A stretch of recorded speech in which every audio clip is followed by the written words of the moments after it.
তোকে কার কি অভিযোগ নির্ভয় ক। আমি সবচাইতে নিরীহ, আমার কথাটাই আগে কই। কহ।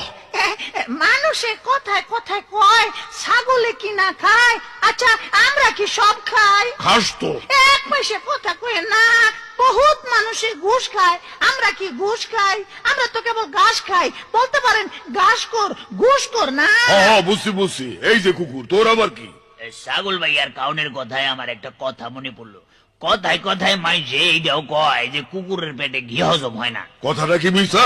না মিশা না, তবে হেরা যে কত কিছু বেমালুম হজম কইরা ফেলায়, যারে একটাও আমি হজম করতে পারুম না, সেইটা কয় না কেন? কারণ হ্যাঁ গো, পেটে সত্য হজম হয় না। কিরে পশু সবাই আবার পক্ষী কেন? কি করুম, আমি মানুষও না পশুও না, কিন্তু একটা জনসভায় একটা কথা শুই না প্রতিবাদ জানাইতে এই পশু প্রতিবাদ সবাই আইসা বললাম। কি কথা?